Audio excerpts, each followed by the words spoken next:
Décrié pour son délabrement très avancé, source des accidents et des embouteillages, ces tronçons longs de 13 km revêt d'une importance capitale du fait qu'il mène vers l'hôpital général de référence de Bukavu, les deux grandes industries Bralima et Pharmakina, tous les ports et l'aéroport de Kavumu, Dixit, Claude Nyamugabo.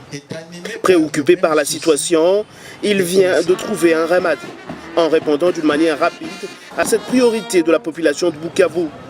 Selon l'autorité provinciale, cette route sera d'une couche de 5 cm d'asphalte et ces travaux coûteront 3 200 000 $ américains sous le financement du gouvernement provincial et seront exécutés par la société congolaise de construction de Vani Bishwika conjointement avec Trabemkou de Berki Chirimwami et supervisé par l'office de route. Nous avons imaginé un partenariat public-privé qui nous permet aujourd'hui de financer sur fonds propres du gouvernement provincial. Je voudrais souligner ici que cette route sera construite par les impôts et les taxes payées par nos compatriotes. Et je souligne que ces 5 cm d'asphalte, il ne s'agit pas de monocouches comme nous l'avons vu par le passé. Aujourd'hui, il y a 3 chantiers du président Kabila dans cette ville. Nous avons commencé par l'asphalte de 50 km qui mène de Bukavu à Kamanyola. C'est ça la route nationale numéro 5.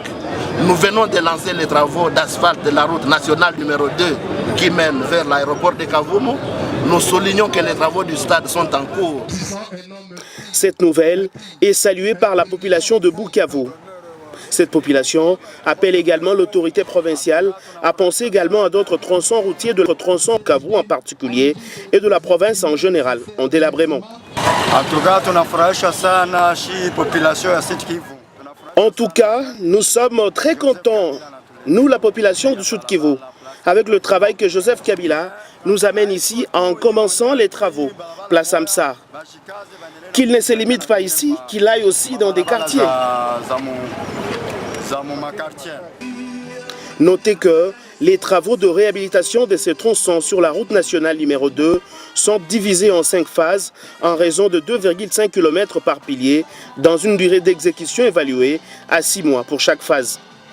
Les cérémonies de lancement de ces travaux se sont déroulées à la place de l'Indépendance en présence de plusieurs invités. Bukavu, Gaël Mpoyo, RTG.